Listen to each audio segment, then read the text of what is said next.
When you are meat-riding someone or sucking up to them. This is the definition for glaze. Hi, my name is Prodney, and I haven't seen glaze this hard since 2016 LeBron. Today I'll be doing a briefer than normal recap, but more of a critique on Send Help, made by Sam Raimi, a one-of-a-kind, legendary, GOAT, Messiah of Man director, known only for his trilogy, Spider-Man, and no other movies of worth or value. Let's start. Linda Little works in an office building and is depicted as a loser nerd with greasy, messy hair. A coworker, Donovan, asks for the company report. She gladly gives the report, but is denied from attending since it's only VIPs. He assures her everyone will know who did the heavy lifting. Sure. He's a douche who has connections, and she's the workaholic who holds it all together, but is mistreated. She attempts to joke and be normal with her other coworkers who dismiss her and treat her like trash despite her witty dialogue. It's awkward and sad, and it's also unbelievable. Linda eventually trails Donovan and sees him remove her name, taking full credit for the report. At home, we see many butts, some of which are survival butts, of course, since it's relevant. She may seem like a friendless loser, but she does have one roommate, a bird. She makes food and vents to her bird, stating tomorrow is her promotion to VP, promised to her some time ago. She's excited for her handsome new boss, Bradley Preston, who apparently flirted with her at a Christmas party, and is now taking over since his father died. She watches the show Survivor and is hyped. At work, Linda eats her tuna sandwich and surprise, motherfucker! Bradley is introduced to the office. Linda shoves her food into her desk and jumps in front of Bradley. She has an awkward conversation with him with tuna on her face that disturbs him. Bradley tries playing off the encounter, but Linda continues with more awkward banter. I keep using the word awkward to describe everything, but it truly is close to secondhand embarrassment level. In Bradley's office, he talks with one of the executives, however it's disrupted by a glob in his hand. He compels the exec to smell it with some interesting shots, and he distinguishes it's tuna fish. Bradley attributes it to the disgusting woman. The exec re-clarifies that Linda is the GOAT and was promised a promotion by his father. Bradley denies that notion, saying he's already given it to Donovan. The exec explains Donovan sucks, and with the upcoming Bangkok trip, he will suffer. So Bradley finally agrees to Linda joining the trip to help with Appendix D. Bradley and Donovan are best buddies, and Linda is notified by a coworker she is not getting the VP promotion. Donovan is. What the fuck, y'all? God damn! Linda marches to Bradley's office, interrupting an interview with a woman. We last hear him ask, "How above and beyond are you willing to go for me?" What do you mean by that? The woman leaves after Linda insists on talking.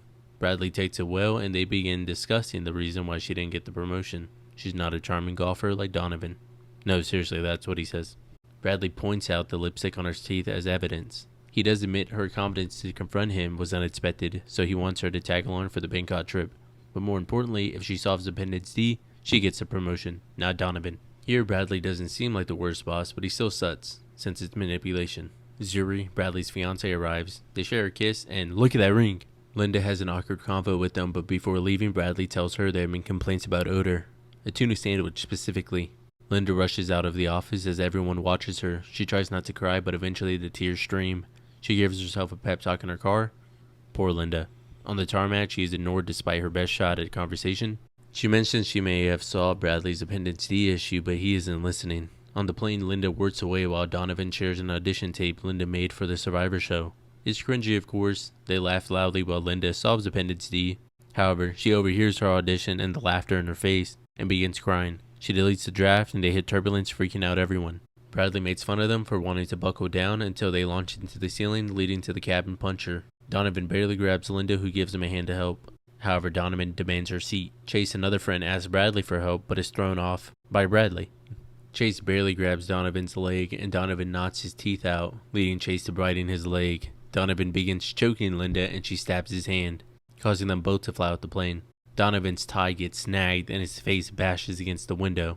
He baits for help and Linda shuts the window on him. Linda screams as the plane crashes in the ocean. Underwater, she is jump scared by the dead flight attendant. Surfacing, she spots land and swims to it. In the morning, she awaits on the beach. It's pretty nice. She walks off and eventually finds Bradley. She attempts to wake him, but no luck. She stares at him, wondering if she should even help him after all he's done. She waves it off and tends to his leg that's leaking blood. She puts her survivor skills to the test and makes a makeshift shelter for the still unconscious Bradley. She makes a water catcher, which comes in handy and tends to Bradley. In the morning, Linda gives water to Bradley and clarifies that everyone is dead.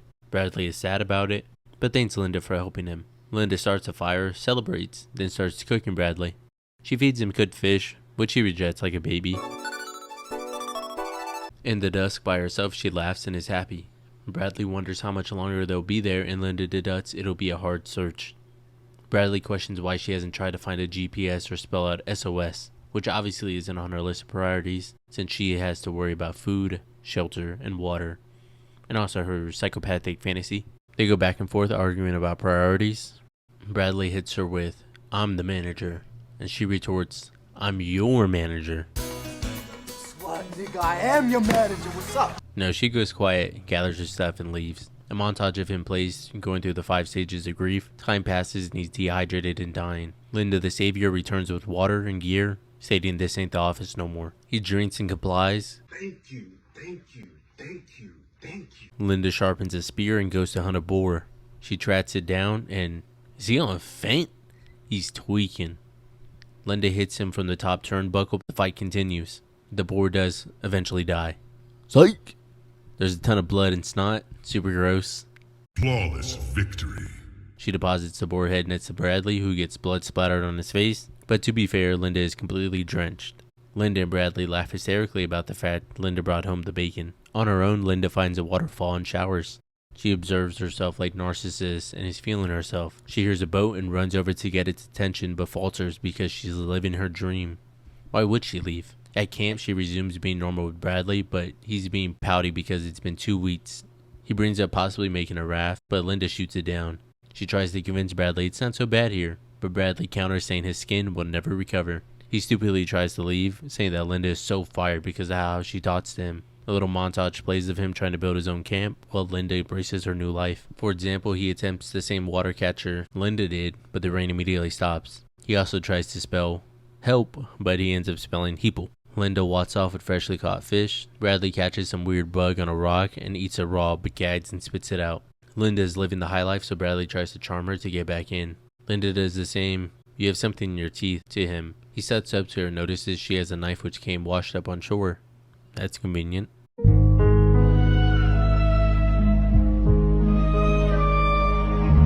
She drags him to the ringer, forcing him to apologize over and over.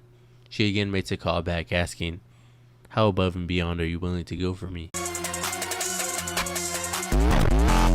Bradley shakily starts to undress, but Linda says, "I'm joking. I'm not like you." She forgives him by giving him food and water. They take a walk to the top of a ridge that overlooks the ocean, showing how helpless they are. She informs him about a foraging tip regarding poisonous berries and also warns him to avoid a part of the island by a rock in the shape of nets, because it's all thorn bushes. They start to go back down, but Bradley takes a break. Linda starts to say something, but slips and falls. Bradley rushes and grabs a hold of Linda, pulling her up to safety. It seemed kind of romantic, but nothing happens. At camp, Linda and Bradley are chummy. Linda reveals she made toilet wine, so they agree to get drunk. It's nighttime now, and the two of them seem quite inebriated. Linda states she lives alone with her bird, which Bradley initially laughs at, but quickly drops. Linda reveals she was married for 10 years, but it didn't go well. Bradley tries to relate by telling his story. Stranger dad, abusive mom. He tries not to blame her because her dad was abusive too. Linda states monsters aren't born, they're created. Wow, so deep. Linda considered leaving him, but kept hoping he'd change. She states you'll lie to yourself because you don't want to be alone. She admits they had a really bad fight one night, and instead of hiding his keys like normal, she left him out and poured him his final drink. He later drove and died in a crash. She doesn't want them to ever leave. Yikes. Hungover, she notices a naked Bradley washing himself and is flustered when caught. A storm hits and they try to save the camp. Linda narrowly saves Bradley from a tree collapsing. They retreat to a cave and huddle to keep warm per Bradley's suggestion. She waits up in the cave, presumably naked, while Bradley is seen working and hiding something after Linda calls for him. Nothing happened, by the way. They talk and Bradley is nonchalant about his secret project. She mentions it was stupid to build the camp so close to the beach, but Bradley suggests they can rebuild it on higher ground and he can help her now that his leg is stronger. They rebuild camp and he says he would want to use the knife. She retells him one of his office sayings and he shrugs it off. His leg is stiffening up, so he wants to take a walk to the ridge. Linda warns him to stay away from the south side because of the thorn bushes and whatnot, eventually volunteering to tag along under no pressure. Bradley admits the time wasn't wasted on the island and offers to make her dinner. It's a romantic nighttime dinner. He serves her a nice plate that's surprisingly good. Linda asks if he misses Ziri, his fiancée. He says, yeah, as Linda starts to trip out. Bradley tells her to lay down as he walks away. While she struggles, Bradley comes running out with a raft, laughing maniacally. Linda pleads, no, unheard by Bradley, who wastes no time getting in the water. He gets hit by a wave, surviving and screaming, F you, Linda. The second wave splits the raft. The third wave is suspiciously larger than the rest, ultimately engulfing him. He sinks to the bottom and sees his fiancée, but then is thrown up on again and again and again by Linda, who saves him. During the day, he apologizes and cries. Linda feeds him octopus and says changes need to happen. Him not being in control is an issue. He starts bugging out and is completely paralyzed. She states that Bradley is a quick learner and that he won't be able to move or do anything now. She talks about this dog story as she removes his pants and underwear. This is the way things are now. No power. No one is coming to help. She slashes away and blood splatters everywhere, but she reveals it's just a rat. But next time, it won't be. Some time has passed and Bradley is cold towards Linda. Linda states she's going to leave to get fruits for him to cheer him up. While collecting, she hears another boat that actually spots her. It's none other than Zuri, Bradley's fiance, and a native boat driver. Linda is by no means excited to see her. Zuri, however, is thrilled to see Linda, hugging her. Zuri, after checking up on Linda, asks if Bradley or the others made it. Linda admits Bradley did make it. Linda says he's up ahead. Linda acts so suspicious it hurts hearing the sequence. It's so bad. She leads them to the ridge she fell at and forces them to go around her by tying her shoe. Zuri falls and the boat driver goes to help. They ask Linda for help, but she just stands there. We see Linda return to Bradley alone and she's out of it. Guilt-stricken, obviously. Linda is depressed, so Bradley suggests taking on a board together since they need protein. She's not up for it, but before leaving he sees the unattended knife. At night, Linda hears and sees something on the beach. It crosses the shore and moves like a monster, but it's none other than Zuri. She calls out to Linda and blames her. Linda says she's not a murderer and swings her torch at her head, but it's just a ghost. Jump scare. Linda wakes up from her nightmare alone. Bradley is hunting the boar, but alerts it, scaring it off. He screams in frustration, but notices a hand in the sand and sees a ring. The ring. He cries and kisses it, screaming in anger right before he runs through the forest like Wolverine and Logan. Linda is walking the beach and is confronted by Bradley. Linda lies effortlessly, but Bradley shows the ring. Linda states she slipped and didn't want to tell him because of how he would react. He states he doesn't believe her, but she swears it was an accident, just like her husband's death.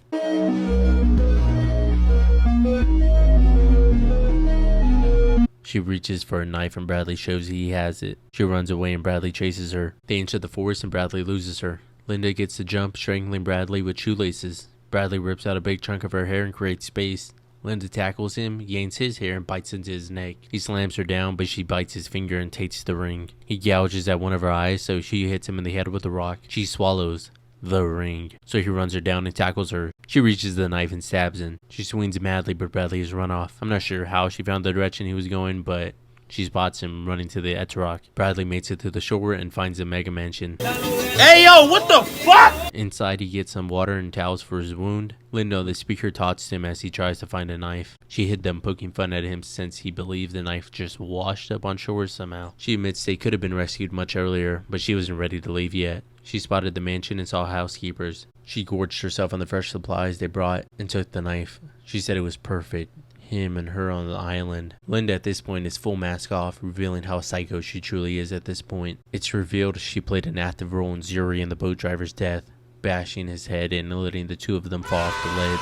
Bradley frantically searches for a weapon as Linda slowly reaches him. She points a shotgun at Bradley. Bradley pleads for his life, apologizing for what he said. He realizes he's changed and Linda takes care of him. He understands she saved him and has never felt love like that from anyone. He admits he wants to stay on the island with her. They keep talking and it's romantic. They even say I love you and laugh off the harm they did to each other. However, she notices a horn is missing from a statue. As Bradley goes on the offensive, slashing her and pushing her away, she grabs a golf club and he grabs the gun. Everything he said was fake, unfortunately. He fires and it's blank. She beats him down and reiterates an earlier saying. She tees up and swings at his head, transitioning to her on a golf course surrounded by people. She's interviewed and we learn it's been a year since she was found on a raft alone. They're making a movie on her and she's making a self-help book. She reiterates earlier lines in the movie, finishing off with Linda riding off in the literal sunset with her presumably new bird, because her old one must have died surely. She stares at the camera all crazy for a few moments, then back on the road as the credits roll. Okay, so the film wasn't bad. I enjoyed most of it up until the ending. I thought with all the romantic scenes they added in, it might spin off into a rom-com of sorts, but it never committed, and I know it's because of the message the film was going for. I'll get into the message of the film in a moment, but to start the yap, she apparently has no friends at the office despite her high energy and witty dialogue. It feels forced that she shouldn't have friends. I suppose her appearance isn't the most pleasant, but it's not like she's this hideous beast. So I just think it's odd. Like, we're talking about Rachel McAdams, who starred in The Notebook, one of the most recognizable romance movies of all time. We do see that version of her later in the movie when she embraces Island Knife. If Linda was integral to the company, why didn't she get more recognition at work for being the workhorse she was? She doesn't see her own value, or is just complacent with being used, which I suppose is the point since she's supposed to be this timid mouse. But despite the horrible treatment, she still worked there. Like, she never tried to find a different job with their skill set, or even just shop around to get promoted. It makes no sense because she had no reason to stay there specifically. But also, why didn't the dad just promote her when he was there? He promised it was coming when his son took over. The senior executive that Bradley spoke to said so. During the interview, Bradley is flirting with the girl, but he's so happy when Zuri comes in. Now, this might mean he's this cheating loser who is happy with his wife but wants more. But on the island, when he notices Zuri's buried hand, he grieves lovingly and goes into a rage to kill Linda. I initially thought maybe it was because it was his one chance to escape off the island, but it's never mentioned. Also, it's not like Linda got rid of the boat, or at least it wasn't mentioned that she did. So he is only deeply upset that Zuri is dead during the confrontation. What's also odd is he never brought Zuri up until Linda mentioned her before his raft scene, which might be a 5D chess move to keep her complacent with him. But it's just odd because it might just mean he's super self-centered. But like I said, upon her death, we see otherwise. Another example of Psycho Linda always being there was when she kills Donovan and inadvertently kills Chase too, and doesn't bat an eye. Even as his face smashes into the window, she just closes the shade. Now, I'm not saying that she should be weeping, it was a comic relief moment, but she literally has no reservations or anything about it when Bradley asks about them. My second biggest complaint is Bradley. Bradley has so many moments where it seems like he's actively changing for the better, but he keeps messing up. Like, they get along, they laugh, he even notices that she's glowing. He has every reason to accept her because of her compassion towards him. He even saves her life. There's all this could be romantic tension, but he still tries to escape and leaves her multiple times. A few of them were understandable from his perspective, but most times it wasn't, and felt forced to an extent. I don't want to go on and on about it. He sucks, but for no reason, since we see he is changing, but just doesn't. Now, my biggest complaint is the ending itself. With all the hints, I was hoping they would have gotten married and just stayed on the island together. In the last scene with Bradley, they're laughing it up and professing their love. I know it was just a ruse to tell her what she wanted, but I wish it was real. He was on his knees already. I thought he was going to say, when you poop out the ring, let's just get married. That would have 100% been better than what we got. I don't believe she should have rode off in the sunset happily ever after killing 2 innocent people for her own selfish gain. Like, she gets the happy ending. This isn't some moral gray area where it could be justified like Joel in The Last of Us. She's a monster Bradley and others created. Sure, Bradley was a monster too, and sure, he treated people in a rude manner, and it was fine with not helping Chase during the plane crash, but I find it hard to see who's the bigger monster in the end, especially with what happened in the film. He got his karma being humbled, but Linda, moments before the crash, finally decides enough is enough by deleting the draft of her work. Literally shows she's not allowing this to continue. Now, there is a part of me that understands a lot of what she did with how they treated her and how she got her revenge basically, but she doesn't deserve the sunset ending. At best, she kills Bradley and the other 2 and lives out her life free on the island. Or maybe, just maybe, goes back to society as a normal person.